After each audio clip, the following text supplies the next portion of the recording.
Everyone thought I got screwed when my sister inherited millions and I got a dusty old pen, but that pen just made me richer than she'll ever be. How is that even possible? The phone call came on a Tuesday afternoon.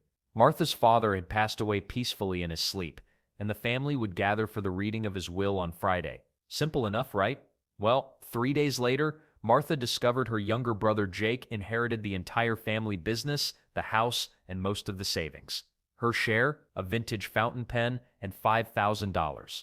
Martha had spent every weekend for 2 years driving 3 hours to care for their aging father. Jake visited twice, maybe 3 times if you count the awkward Christmas dinner where he left early. Here's what nobody talks about. Siblings are the most common group to fight over inheritance, not distant cousins or greedy in-laws, brothers and sisters. The people who shared your childhood cereal and knew your middle school embarrassments are now hiring lawyers against each other. Statistics show that almost 50% of inheritance battles happen between siblings.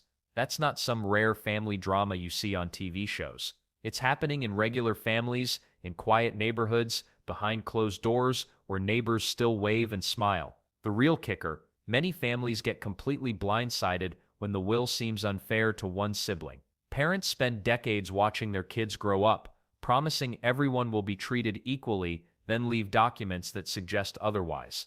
Dad always said the business would stay in the family. Mom mentioned the house going to whoever needs it most, but when push comes to shove, those casual conversations don't match the legal paperwork. Unequal inheritance often sparks the fiercest disputes within families. It's not just about money, though money certainly matters. It's about what that money represents: love, approval, recognition for years of sacrifice. When Jake got everything and Martha got a pen, she didn't just lose her inheritance. She lost proof that her father noticed her devotion.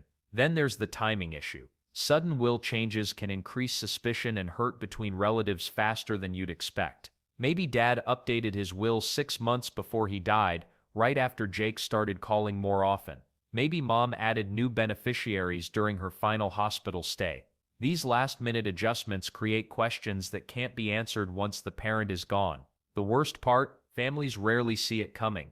Parents often keep their estate planning private, thinking they're avoiding conflict. Instead, they're creating bigger surprises. Kids make assumptions based on conversations from years ago. They remember Mom saying this necklace will be yours someday, or Dad promising you'll take care of the business. But promises and legal documents don't always align.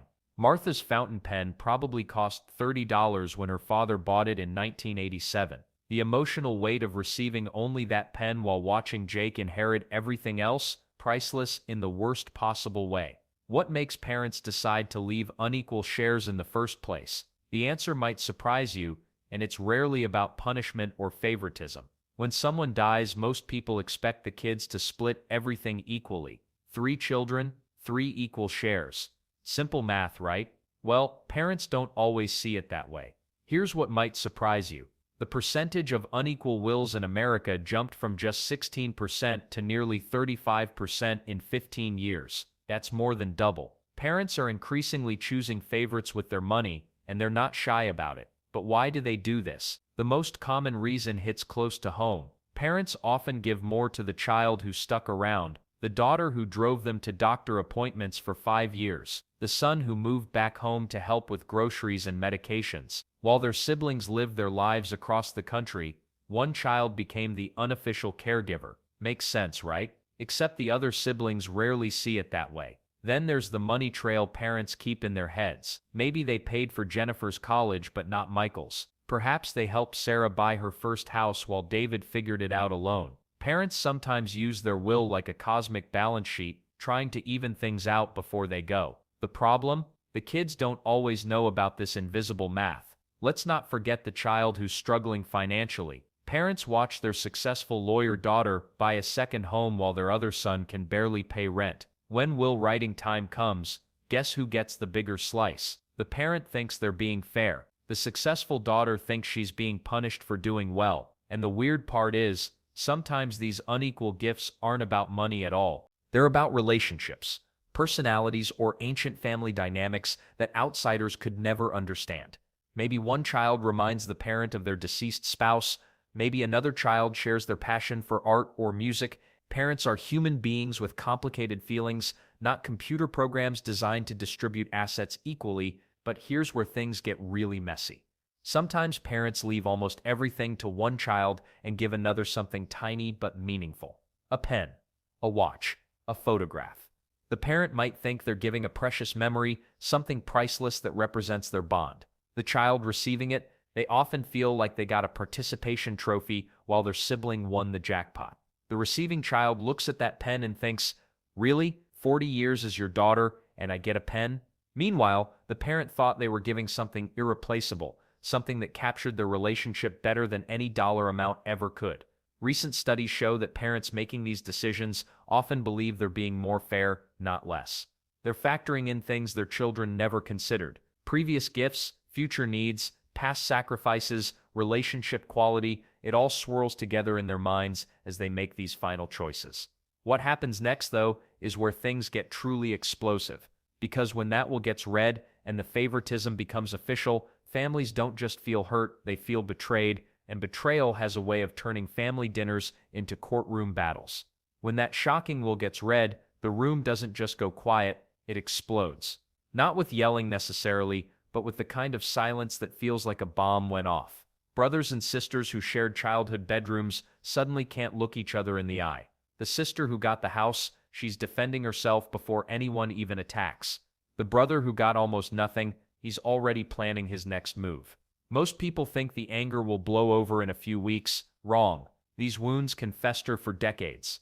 Sarah Mitchell from Ohio hasn't spoken to her twin brother in 8 years. Why? Their mother left him the family farm and gave Sarah a ceramic owl collection. "I don't even like owls," she says. But it wasn't really about the owls, was it? Here's where things get messy fast. Nearly 60% of siblings who feel cheated by a will contact a lawyer within the first month. They're not just angry anymore, they're armed with legal advice and a burning sense of injustice. The conversations shift from "how could dad do this" to "my attorney says I have grounds to contest." Courts see this drama unfold thousands of times each year. Judges who handle probate cases joke that they're basically family therapists with gavels. But the humor dies quickly when you realize these cases can drag on for years. One infamous case in California involved 3 sisters fighting over their mother's estate for 7 years. The legal fees, they exceeded the value of the house they were fighting over. Then there's the nuclear option, complete family destruction. When lawyers get involved, siblings stop talking directly. Everything goes through attorneys. Christmas dinners become strategic military operations. Who gets invited? Who brings the grandkids? Cousins pick sides like they're choosing teams for dodgeball. The weirdest part is how money changes people's memories. Suddenly the sibling who got more always was mom's favorite, the one who got less becomes the family martyr who sacrificed everything for their parents. Stories get rewritten. Old grudges resurface. That time Bobby broke Lisa's bike in 1987, somehow that becomes evidence of a lifelong pattern of favoritism. Legal battles aren't cheap either. The average inheritance dispute costs each side between $10,000 and $50,000 in attorney fees. For smaller estates, families end up spending more on lawyers than the inheritance was worth. It's like paying premium prices to destroy your own family. Makes perfect sense, right? But here's what really breaks hearts: it's not usually about the money. Studies show that siblings who contest wills are often more hurt than greedy. They're trying to prove their worth, to show they mattered to their parents. That ceramic owl collection, it wasn't about owls.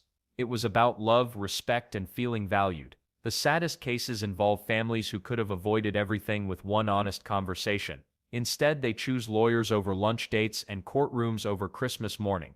What starts as grief over losing a parent becomes grief over losing each other. But why are these battles becoming more common?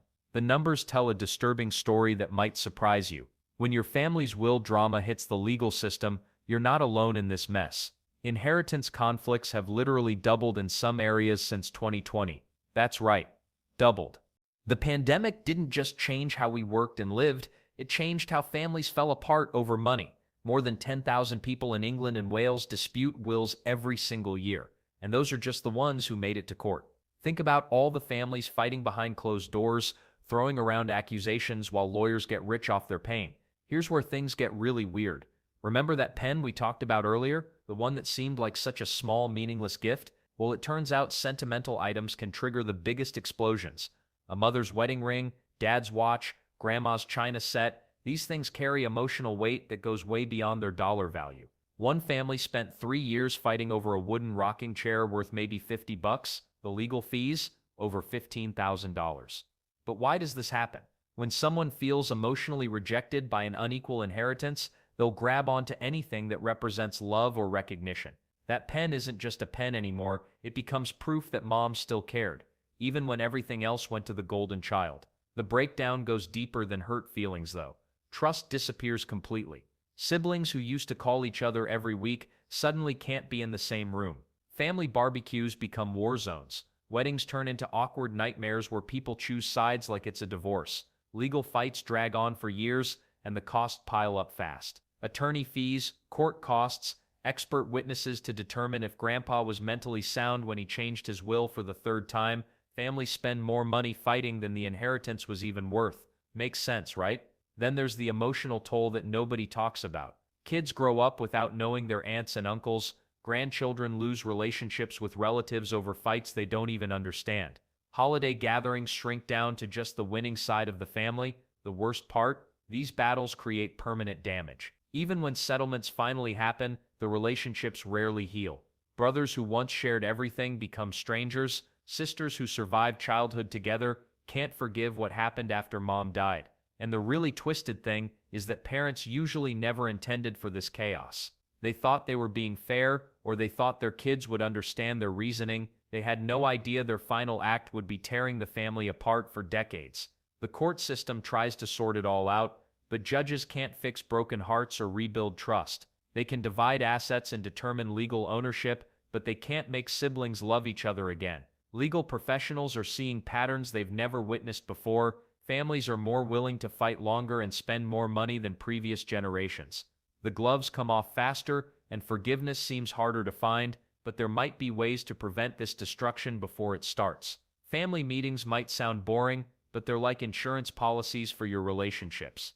When parents sit everyone down and explain their inheritance decisions before they die, fights drop dramatically. Most families skip this step because talking about death feels awkward. While awkward conversations beat years of silence between siblings, the magic happens when parents share their reasoning early. Maybe they're giving Sarah more money because they already paid for Tom's college and business startup 20 years ago. Without that context, Sarah looks like the favorite child and Tom feels robbed. But when everyone knows the full story ahead of time, the will becomes fair instead of shocking. Clear writing matters too. Lawyers see families destroy themselves over vague phrases like "my children will understand my wishes." No, they won't understand. They'll argue about what you meant for the next decade. Specific language prevents most disputes before they start. Then there's the timing factor that changes everything. Parents who update their wills without telling anyone create perfect storms for family warfare. A sudden change from equal shares to unequal ones raises suspicion about mental capacity or outside influence. Was dad really thinking clearly, or did his caregiver manipulate him? These questions poison family dinners for generations. Laws try their best to protect fairness, but emotions trump logic every time. Courts can determine if a will is legally valid, but they can't heal broken hearts or rebuild trust. A judge might rule that leaving your son only a pen was perfectly legal, but that doesn't make Thanksgiving dinner any less uncomfortable. The strangest part, sometimes the money isn't even the real issue. Families fight over a deceased parent's recipe box or fishing rod with the same intensity as million-dollar estates. These items carry emotional weight that no dollar amount can measure. When siblings battle over mom's jewelry box, they're really fighting over who was loved most. Heirs who feel wronged carry that pain for life. Research shows that inheritance disputes damage family relationships more permanently than almost any other conflict. Brothers who once shared childhood secrets become strangers who avoid each other at funerals. Sisters who grew up as best friends hire lawyers to communicate. Makes you wonder if any amount of money is worth losing your family forever. But here's what inheritance lawyers won't tell you straight up. The families that survive these battles share one thing in common. They prioritize relationships over money. They choose conversation over courtrooms. They remember that their parents wanted to leave them something good, not something that would tear them apart. Honest conversations about inheritance wishes often reveal surprising wisdom. parents might explain that unequal doesn't mean unfair when you consider the full picture of their children's lives. The child who stayed close and provided care might deserve extra recognition. The one who struggled financially might need more help. The most valuable inheritance isn't money or property anyway, it's the memory of parents who communicated their love clearly and left their children united instead of divided.